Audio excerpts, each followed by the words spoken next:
En 1945, los pilotos británicos y estadounidenses llevaron la muerte y la destrucción a Alemania. En 1948 volaban otra vez rumbo a Berlín.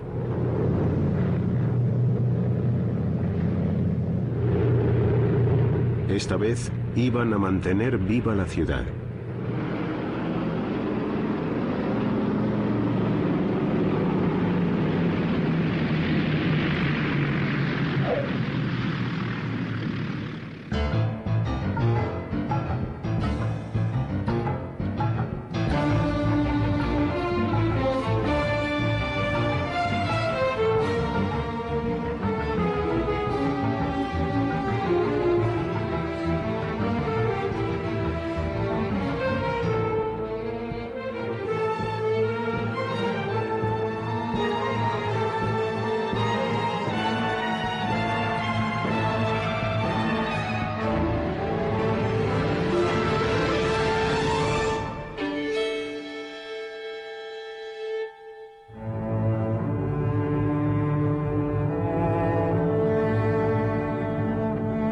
En 1945 los berlineses eran un pueblo derrotado.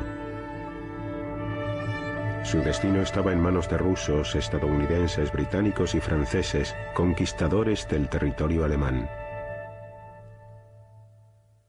Dividieron Alemania en 4 zonas de ocupación: soviética, estadounidense, británica y francesa. 3,5 millones de berlineses vivían en una ciudad situada a unos 200 kilómetros detrás de las líneas rusas. Berlín estaba unida con Alemania Occidental por medio de una autopista y un ferrocarril que atravesaban la zona soviética. También la ciudad estaba dividida en 4 sectores: soviético, estadounidense, británico y francés. Berlín y Alemania eran los dos únicos puntos donde las dos partes, es decir, las tropas soviéticas y las que procedían de los países aliados, estaban en contacto.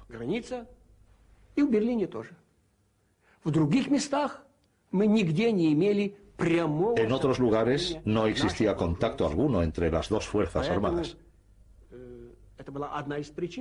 Y ese fue uno de los motivos por los que Berlín se convirtió en un campo de batalla de la Guerra Fría. Durante años, la existencia de los berlineses había sido muy precaria. Los alimentos escaseaban y la moneda carecía de valor. El mercado negro era el rey.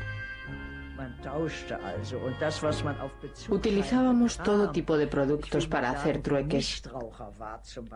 Si un fumador recibía cigarrillos con su tarjeta de racionamiento, los cogía gustoso porque luego podía cambiarlos por algo más útil. Naturalmente, todos lo hacíamos. Los cigarrillos eran nuestra moneda. El mercado negro era lo único que nos mantenía con vida.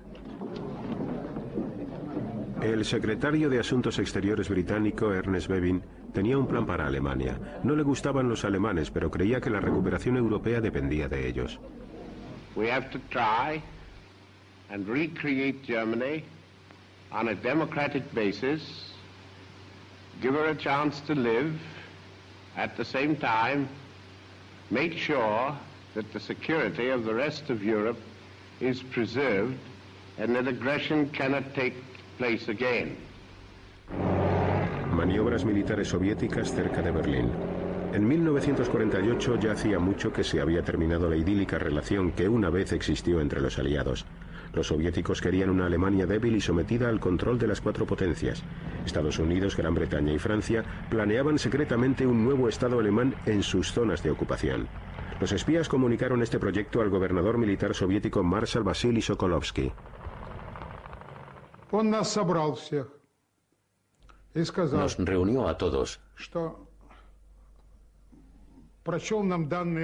y leyó en voz alta un informe del Departamento de Inteligencia.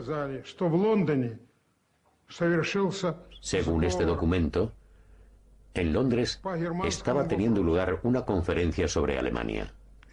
Leyó todos los temas que se tocaron en la citada reunión. Sir Brian Robertson, el gobernador militar británico, y su homólogo estadounidense, el general Lucius Clay, eran los encargados de poner en práctica los planes occidentales. El general Clay era el hombre más trabajador que he conocido.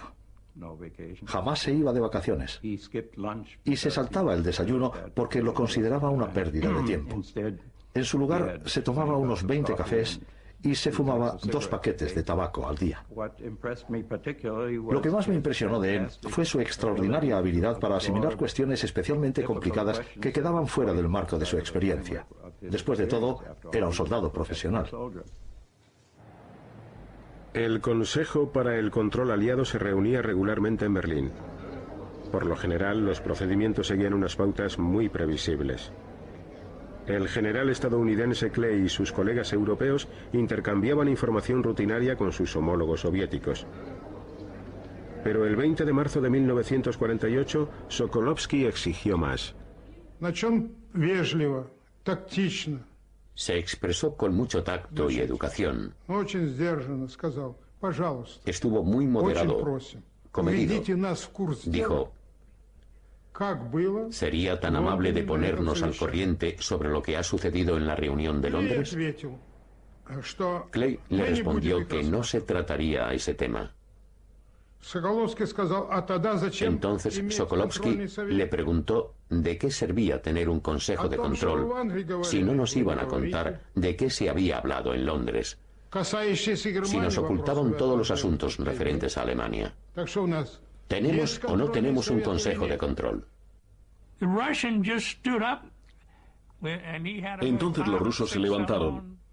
Había unos 5 o 6 a su derecha y a su izquierda. Y se levantaron y abandonaron la sala antes de tiempo, porque habitualmente el final de la reunión se señalaba de modo muy profesional. El general se limitó a pedir que todo el mundo permaneciera en su sitio porque la reunión aún no había terminado. Los antiguos aliados comenzaron a provocarse mutuamente. Occidente no tenía intención de moverse de Berlín, pero sabían que los soviéticos querían que se marcharan. Temían que Stalin se arriesgara a recurrir a una guerra para conseguir su objetivo. Los aliados occidentales planeaban una reforma monetaria en sus zonas. De este modo acabarían con los especuladores del mercado negro porque sus antiguas monedas perderían todo valor.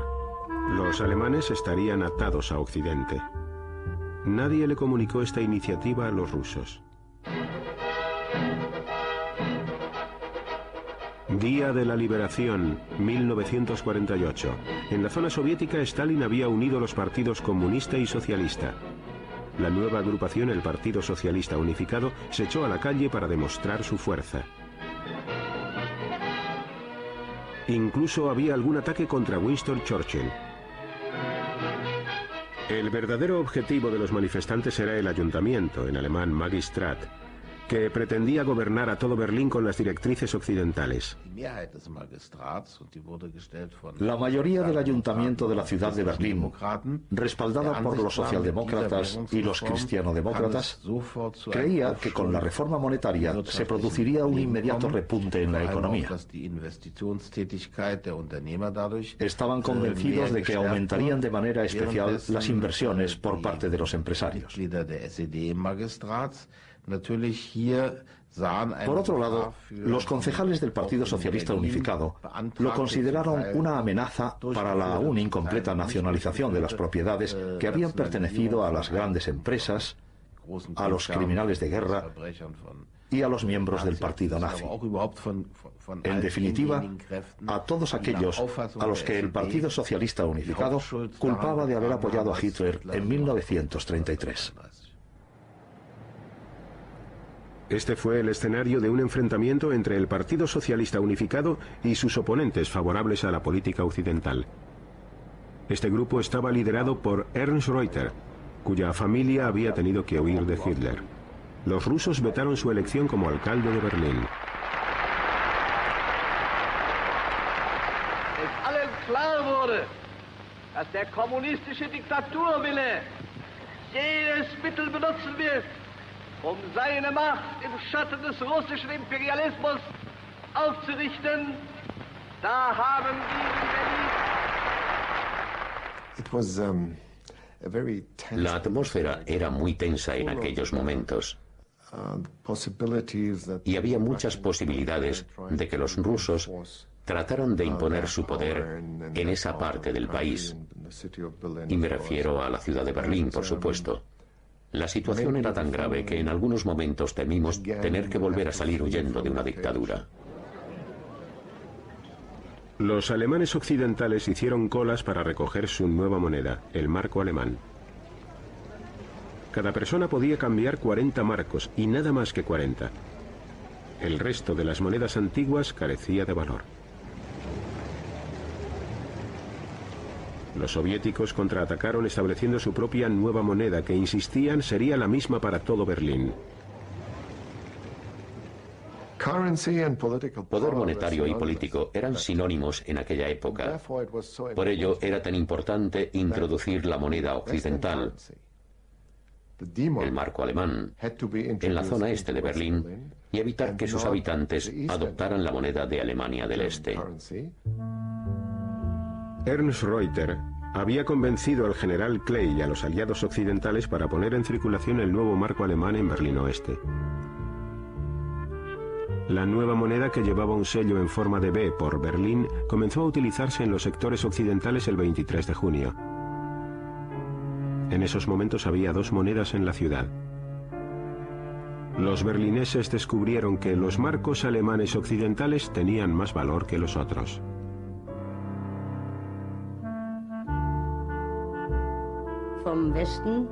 Muchos habitantes de la zona oeste de Berlín se desplazaban con frecuencia a Berlín Este y, por supuesto, compraban todo lo que podían. Los marcos de los orientales y los occidentales, por llamarlos de alguna manera, estaban por lo general 1 a 5 o incluso a 7, es decir, que cada marco occidental equivalía a 5 o 7 marcos orientales. Más tarde, averiguamos que, al menos en Berlín, las ventas habían sido totales. La introducción de una nueva moneda en la zona oeste de Berlín enfureció a los soviéticos, que se reunieron para discutir cuál sería su siguiente paso. Sokolovsky cogió el teléfono especial y llamó a Molotov. Le dijo: estamos discutiendo este asunto. ¿Qué vamos a hacer? Todos comprendimos la gravedad de la situación. Molotov respondió: no estarás planeando llevar los tanques a las calles, ¿verdad? Sokolovsky dijo: no, a las calles no, pero lo situaré algo más cerca de Berlín. No hagas eso, dijo Molotov. Esperemos un poco. Si utilizas los tanques, te acusarán de intentar apoderarte de Berlín, y ellos, a su vez, enviarán sus tanques. Es mejor resolver este problema por la vía diplomática.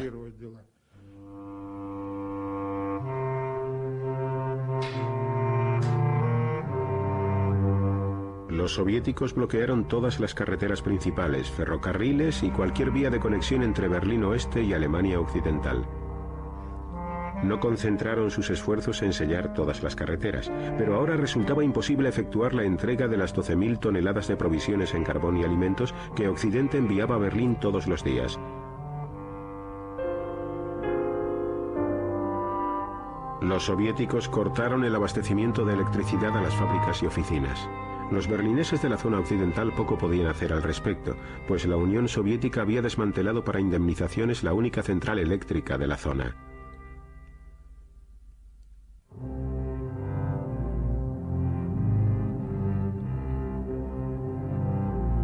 Los aliados occidentales impusieron un contrabloqueo en la zona soviética.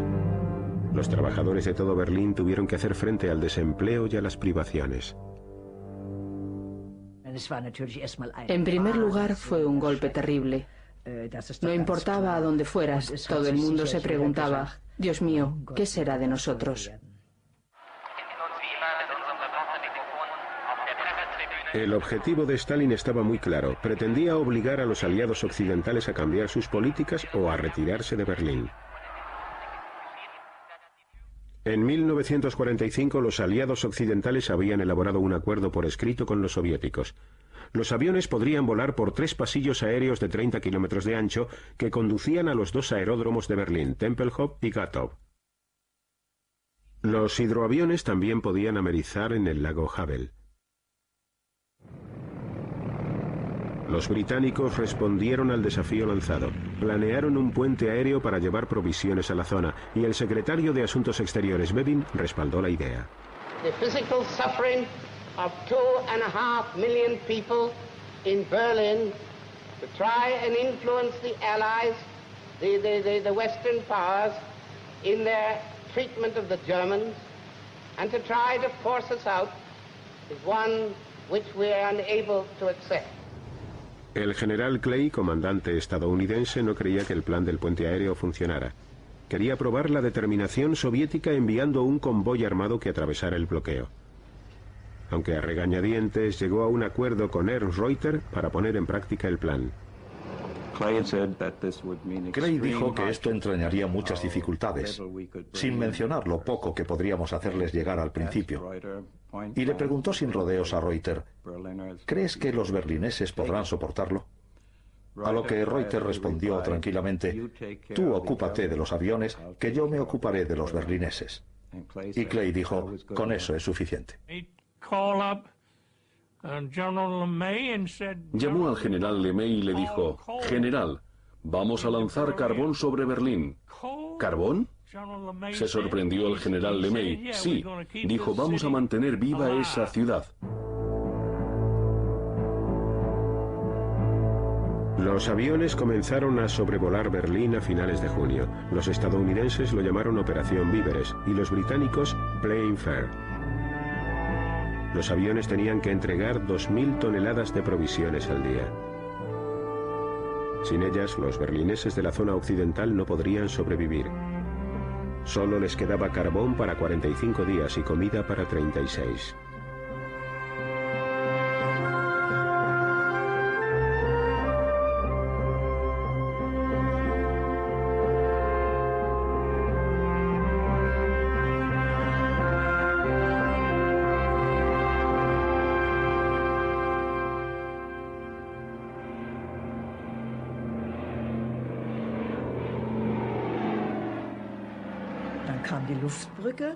Comenzaron con el puente aéreo, que fue acogido con un entusiasmo increíble por parte del pueblo. Confiaban en él. Fue realmente extraordinario. La gente pensaba, ¿por qué no va a funcionar? Ya habían lanzado bombas sobre Berlín. ¿Por qué no iban a ser capaces de lanzar patatas?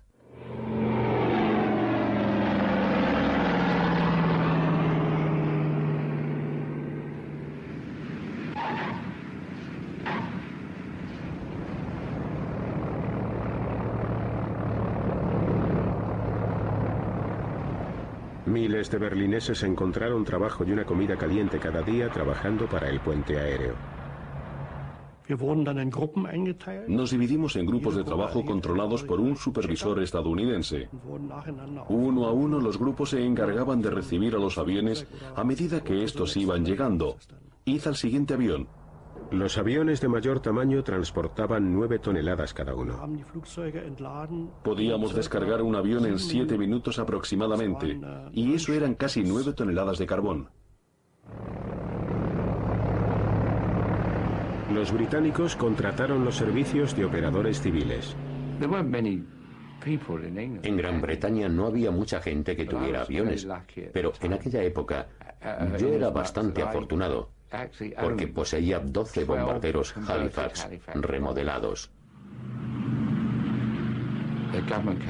El gobierno vino a verme y me dijo, ¿podemos hacer algo con esos aeroplanos? Yo respondí, por supuesto, pero no deben olvidar que nosotros pensábamos que esta situación solo iba a durar 2 o 3 semanas, de lo contrario, habría guerra. Los Estados Unidos participaron enviando bombarderos B-29 capaces de transportar bombas atómicas a Gran Bretaña. A este movimiento se le dio una gran publicidad. These are the men whose nerve-wracking job it may be to fight their way through weather and red obstruction. So grave is the crisis that General Clay is recalled to Washington to report on the situation. He is greeted by Secretary of the Army Royal and then is welcomed by Chief of Staff Omar Bradley. On his shoulders may rest the responsibility for peace or war, and the Commander-in-Chief at the White House awaits his appraisal of the most explosive situation yet in the struggle between East and West. Clay solicitó una vez más que se le permitiera enfrentarse a los soviéticos con un convoy armado. Si los soviéticos se hacían a un lado y dejaban pasar el convoy, seguiría habiendo paz. Si optaban por negarle el paso, entonces habría guerra. Era así de sencillo. Pero lo último que deseaba el presidente Truman en este mundo era que nuestro país se viera inmerso en otra guerra mundial, puesto que acabábamos de salir de una. De modo que no hubo convoy armado, sino más aviones para seguir adelante con el puente aéreo. Since I have been in Washington, I have been assured of an additional supply of C-54s, which carry 10 tons, to replace the C-47s. And this will enable us to build our airlift up to 4,500 tons a day. This tonnage will enable us to maintain Berlin indefinitely while we try to find a peaceful solution to the Berlin problem. En agosto, Stalin acudió a un espectáculo aéreo cerca de Moscú. Confiaba que el bloqueo que la Unión Soviética había decretado sobre los sectores occidentales de Berlín bastara para obligar a los aliados a volver a la mesa de negociaciones. Pero el tiempo no estaba necesariamente de su parte. El contrabloqueo occidental de carbón, acero y máquinas herramientas estaba empezando a hacerse notar. Cuando los diplomáticos occidentales solicitaron reunirse con él, aceptó.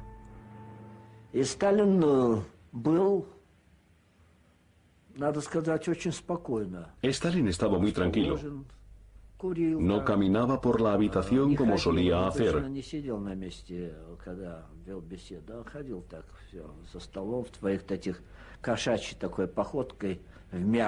En circunstancias normales hubiera ido de arriba a abajo como un león en su jaula, pero esta vez no. Permaneció sentado fumando. No llevaba nota alguna. Dijo, este asunto es muy importante desde un punto de vista económico. Pero eso no es lo más relevante. Lo más importante son las decisiones que ustedes han tomado en Londres. Insistimos en que deberían revocar dichas decisiones o al menos posponer su puesta en práctica hasta que volvamos a reunirnos para discutir el tema de Alemania. Veía que Alemania iba a quedar dividida. La zona occidental contaba con el fuerte respaldo de los Estados Unidos y los países de Europa Occidental y además serían 3/4 partes de la totalidad del territorio alemán las que formarían un país independiente. Y Stalin quería evitar esto a toda costa. En Berlín, los aliados occidentales y los soviéticos regresaron a la mesa de negociaciones. Los rusos exigían la retirada del marco alemán occidental de la ciudad. También comenzaron a ejercer presión en los pasillos aéreos. Hubo muchas provocaciones. Solían llevar a cabo maniobras aéreas en los pasillos o en el espacio aéreo contiguo. Se situaban encima de nosotros porque nosotros no podíamos superar una altura máxima y desde allí disparaban sus equipamientos militares, lo que nos provocaba horribles pitidos en los oídos y otro tipo de malestares. A veces te encontrabas con que un Jack venía de frente y cuando casi te estaba rozando se desviaba. O por ejemplo, subían detrás de nosotros de manera que no pudiéramos verlos y luego se situaban encima del ala, pero nunca llegaban a disparar. El mal tiempo provocó retrasos e incidentes. Con este sistema no se conseguía llevar toda la comida necesaria y los berlineses no habían podido almacenar prácticamente nada de carbón para el duro invierno que se avecinaba. Mein Berlin, du kannst nicht unser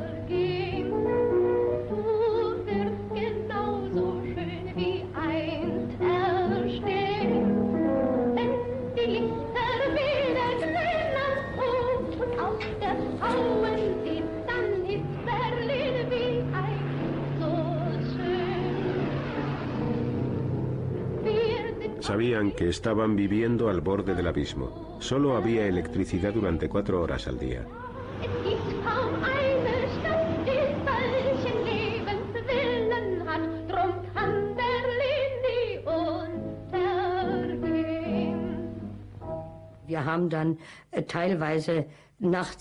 Hacíamos la colada por las noches. Además, como yo tenía un bebé, también tenía que hervir los pañales y hacer la comida. Si no teníamos plancha eléctrica, íbamos a casa de una vecina y planchábamos juntas.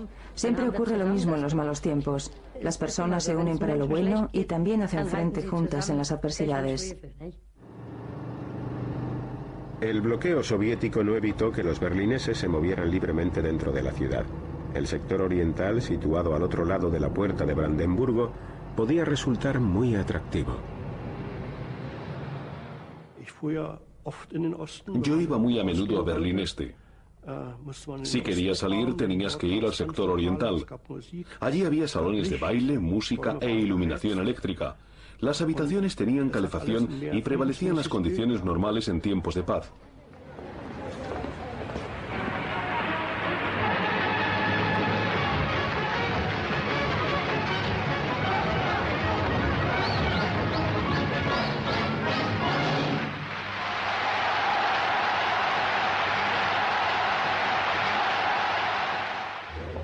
Los rusos ofrecieron a los habitantes de la zona oeste de Berlín la oportunidad de comprar comida en el sector soviético.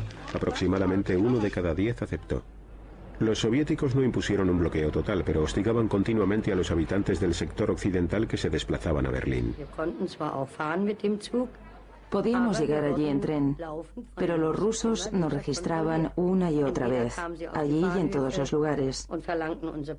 Llegaban a la estación y nos pedían los documentos de identidad o registraban nuestras bolsas y mochilas. Teníamos la sensación de que si a uno de esos rusos no le gustaba la cara de un alemán, se lo llevaría. La tensión entre los antiguos aliados de guerra aumentaba por momentos. La ciudad estaba totalmente dividida.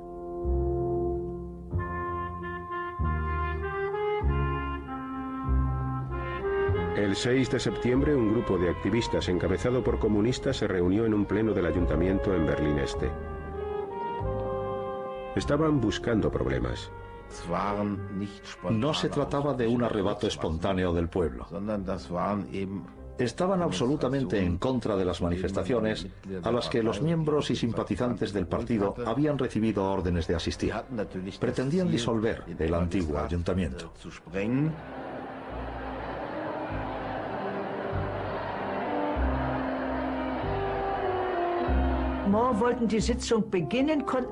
Queríamos comenzar la sesión, pero el orador Schur no podía hacerlo, porque los grupos de comunistas se habían ocupado de estar allí. Comenzamos a correr la voz. No podíamos trabajar allí.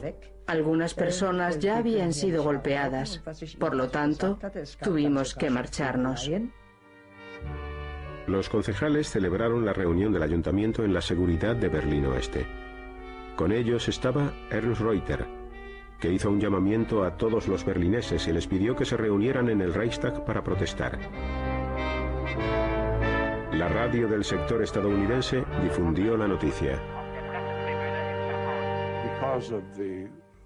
Como carecíamos de energía eléctrica, teníamos coches con altavoces que se paseaban por las calles varias veces al día dando las noticias. Un actor muy bueno se encargaba de grabar las cintas.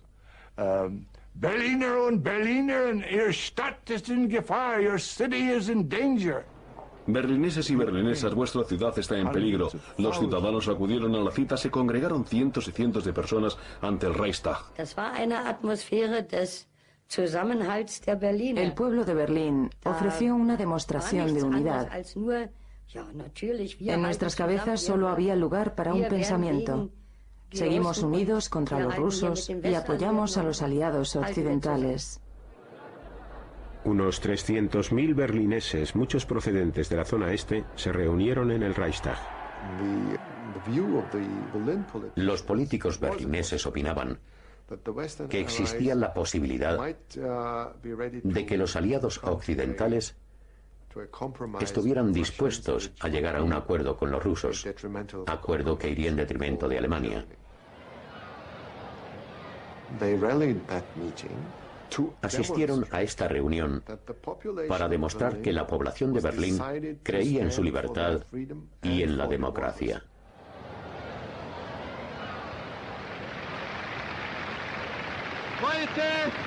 Heute ist der Tag, an dem nicht Diplomaten und Generäle reden und verhandeln. Heute ist der Tag, wo das Volk von Berlin seine Stimme erhebt.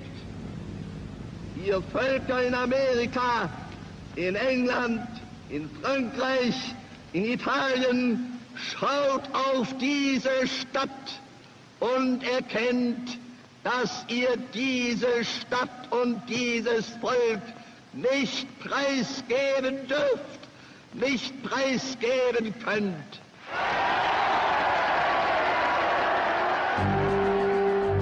Cuando terminó la concentración, los berlineses arrancaron la bandera que ondeaba en la puerta de Brandenburgo. La policía del sector este y los soldados soviéticos abrieron fuego, hiriendo a 12 personas. Un joven berlinés resultó muerto.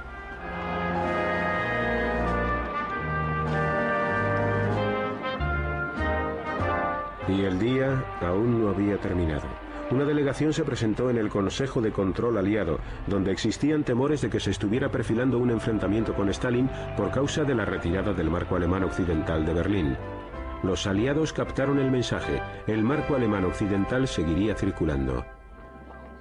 Rhine-Main Field was busier than ever this week as airlift traffic was suddenly bolstered by fresh squadrons. Here a group of valiant young pilots talk over the day's operations. Mensch, bei dem Wetter willst du starten? Na klar, Mensch, Italiener warten auf mir. El bloqueo y el puente aéreo siguieron funcionando.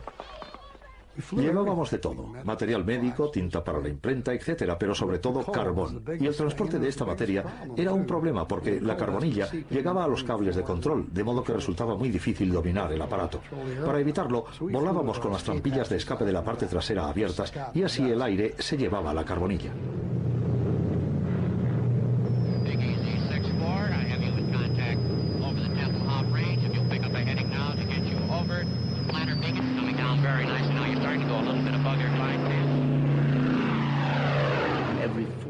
Cada 45 segundos, aviones procedentes del oeste sobrevolaban Kleinmachnow, la academia más importante del partido, para aterrizar en Tempelhof.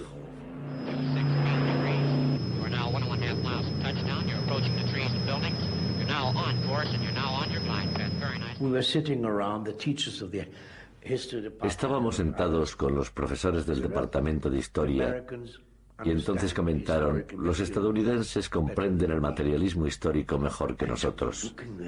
Nos quedamos mirándoles. ¿El materialismo histórico mejor que nosotros? Sí, entienden que debe existir una base de alimentación y ayuda antes de empezar la educación de un partido. Los estadounidenses comprenden la esencia del materialismo histórico. Los pilotos del puente aéreo podían realizar 3 misiones cada día. Un piloto norteamericano se llevó su propia cámara de 8 milímetros. Regresé a Berlín para grabar esta película desde dentro de las alambradas. Los chicos se acercaron desde su lado de los alambres, miraron mi uniforme y empezaron a hablar conmigo. ¿Cuántos sacos de harina tienes? ¿Qué vais a traer mañana? Enseguida dejaron el tema de la harina y pasaron al de la libertad. Mira, me dijeron, algún día tendremos lo suficiente para comer. Bastará con que nos traigas un poco. No nos abandones cuando haga mal tiempo. Con eso tendremos suficiente. Pero si perdemos nuestra libertad, nunca la recuperaremos. Esos chicos de edades comprendidas entre los 8 y los 14 años me impresionaron por su madurez y porque comprendían lo que era realmente importante. Halvorsen prometió a los chicos que regresaría con chicles y chocolate y que se los lanzaría desde el avión en pequeños paracaídas. Es war erstaunlich, was die alles mit ihren Flugzeugen hergebracht haben. Era increíble la cantidad de cosas que traían en sus aviones. Aún recuerdo que mi hijo pequeño estaba allí cuando los soldados estadounidenses lanzaron caramelos, chicles y chocolate en diminutos paracaídas.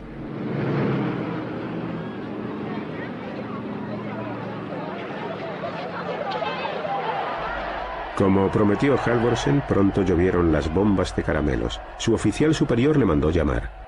Me reprendió severamente. Luego se agachó y de debajo de la mesa sacó un periódico. En la portada había un avión lanzando paracaídas. Dijo: ayer en Berlín casi le das en la cabeza a un periodista alemán con una barra de caramelo. Ha divulgado esta historia por todo el mundo. Y continuó: el general la ha leído y me ha llamado para averiguar qué estaba pasando. Y yo no sabía nada, así que nunca me ascenderán. ¿Por qué no me lo dijiste? Yo le respondí: no pensé que aprobara mi decisión, señor. Él dijo: tienes toda la razón, pero el general cree que es una buena idea, así que sigue haciéndolo. Tanto para el este como para el oeste, la radio fue un arma de vital importancia en la guerra propagandística. William Heinrich dirigía la radio del sector estadounidense. Introduje técnicas de radiodifusión estadounidense porque, según mi teoría, si no hay público es imposible convencerle de algo. Por lo tanto, mi prioridad número uno era conseguir que la gente nos escuchara. ¿Y cómo conseguirlo? Ofreciéndoles buenos programas de entretenimiento y una información sólida en la que podían confiar. Ungünstiger Witterung und niedriger Wolkendecke vollzog sich auch heute der Lufttransportverkehr nach Berlin planmäßig. Am frühen Nachmittag trafen die ersten Skymaster-Maschinen mit je 8 Tonnen Stein. Una joven bailarina berlinesa llamada Christina Olsen llegó a ser una conocida figura de la radio del sector estadounidense y poco después se convertiría en la señora Heimlich. Leía los titulares y luego me reía de los que hacían los rusos o los alemanes del este.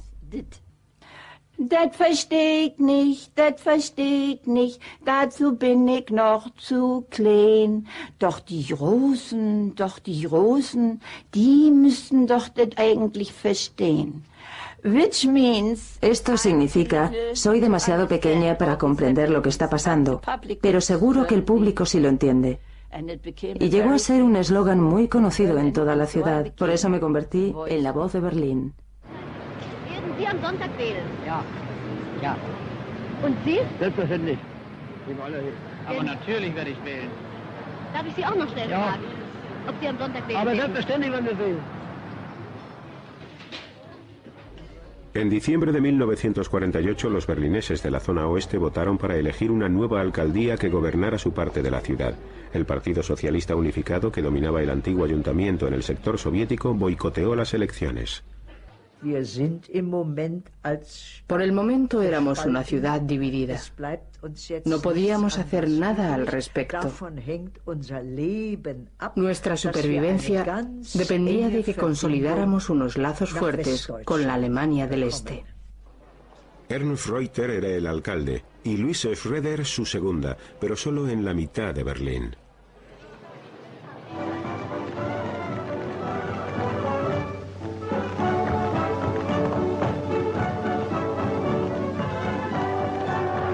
Bob Hope y el genial compositor de Timpanali, Irving Berlin, llegaron para animar las navidades a las tropas estadounidenses en Berlín y al general Clay. No, you got the name wrong. It's Irving Jones. Irving Jones? Yes, I changed it. Anything over here named Berlin, they cut up into sectors.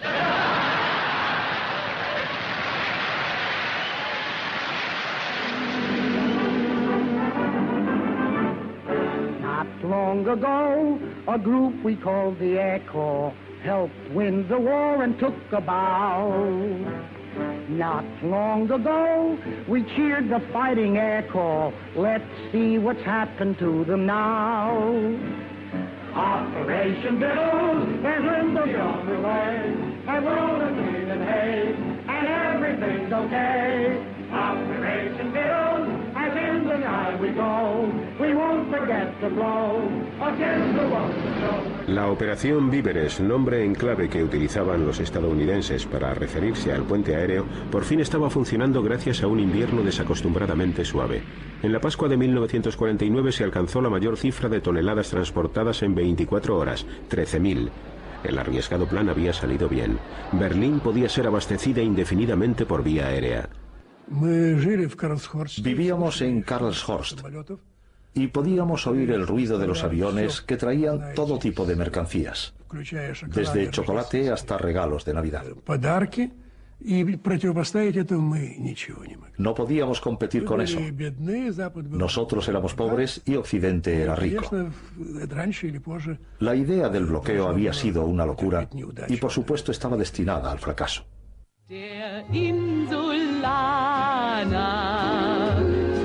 Los soviéticos habían fracasado en su intento de expulsar a británicos, estadounidenses y franceses de Berlín. El contrabloqueo aliado estaba causando grandes daños en la zona soviética. El 12 de mayo de 1949, Stalin admitió que la situación estaba igualada. Familiar with the old Russian habit of changing their minds when it suits them, seasoned campaigners could not quite grasp this new mood of cooperation. As on the stroke of 12, the barrier goes up and a British jeep leads the race into Berlin.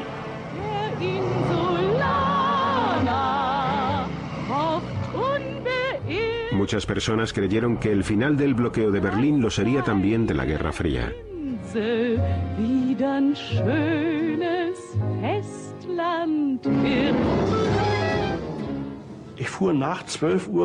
Regresé a casa pasada la medianoche después de haber cogido el tren desde Ostkreuz hasta Neukölln.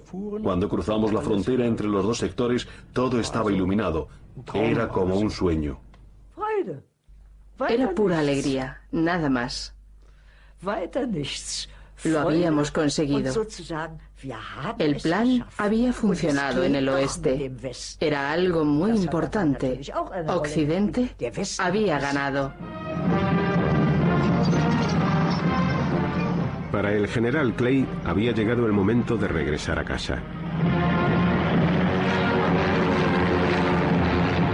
Tras un desfile de despedida, hizo una visita final a Berlín.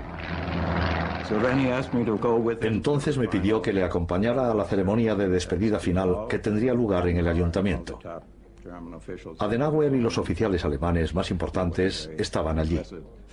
Fue una ceremonia realmente impresionante. Y como suele suceder, nadie había pensado en poner un micrófono independiente para el orador. Esto ya me había ocurrido hace tiempo y significaba que cuando me llegara el turno de hablar, tendría que acercarme al general Clay para usar el micrófono. La luz era muy fuerte y gracias a ella pude ver que había lágrimas en sus ojos. I shall not use the English word goodbye, but rather try to say to you, auf Wiedersehen. El día que el general Clay dijo Auf Wiedersehen, el jefe de la futura República Federal Alemana, Konrad Adenauer, se dirigía a los berlineses. Und erfüllt von tiefer Dankbarkeit für euren Kampf, für euer Leid, für eure Geduld, die jetzt zum Siege geführt hat. El periodo de la Guerra Fría en Berlín fue realmente el núcleo, la raíz de la democracia de posguerra en Alemania. La gente cada vez estaba más convencida de que, después de todo, los alemanes podían estar satisfechos de adoptar la democracia como forma de vida y de formar parte del mundo occidental.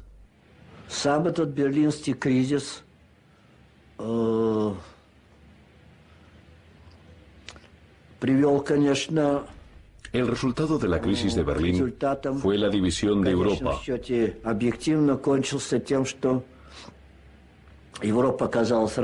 Ya se había constituido el gobierno en Alemania Occidental y 2 semanas más tarde, en nuestro sector, nació la República Democrática Alemana.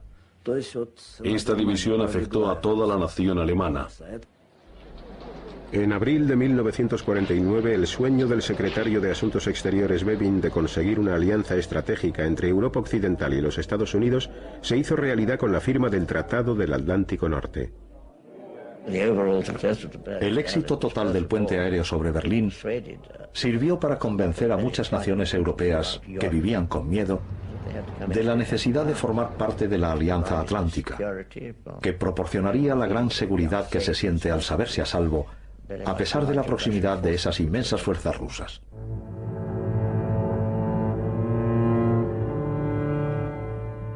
...29 de agosto de 1949... ...los soviéticos detonan su primera bomba atómica. El monopolio nuclear de los Estados Unidos había finalizado. El mundo se encontraba en medio de dos superpotencias que competían entre sí, y en pleno centro se encontraba una Alemania dividida y una ciudad, Berlín, también dividida.